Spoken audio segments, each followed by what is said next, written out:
Egusentia sartu aurretik egindu Gazteluk azken bidaia. Donostiako kaieko uretan amarre hartuta dago azken hegaluze Arrantzalditik, Irailetik. Eta orain Ondarroara doa, 2 orduko azken bidaian desguazera zatikatzera. Dedicado a la pesca de la merluza.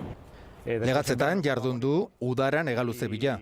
Honen bestez gelditzen den bakarra Ozentzio da, Donostiako azken untzia handia. Ya son los últimos que nos quedaban aquí en Donosti. Garai batean 40 itsasontzi egote ziren Donostiako kai honetan. Iladan jartzen ziren badian sartzeko antxua porturatzeko. Gaur 6 baino ez dira gelditzen eta egurrezkoa bakarra.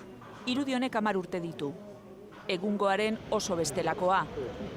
Azken 10 urteotan berakada joan da kopurua, 10 untzi galdu dira eta azken 2 urteotan deigarri, 5.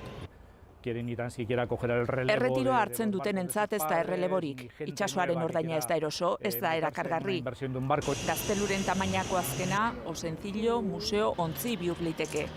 Igual alguno que pueda quedar para museo igual esperarán al último. Besteak txikiagoak, akuariumentzat beita hartzeko edo lubina eta antzekotan dabiltza iraute.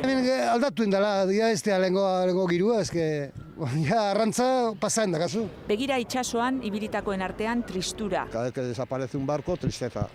Guillermita, Aita Jose, Trinido, Cabañas edo Marina izeneko arrantzontziak ezagutu zituztenak Donostiako moilan. Ya hace años que se veía venir. Ha ido a menos. Ondarroan desguazearen iladan jarri da Gaztelu. 25 urte baino ez zituen, baina ekaitzek ondatu dute ederki egurra. Itsasontziak galtzearekin Donostiak ere asko galtzen du.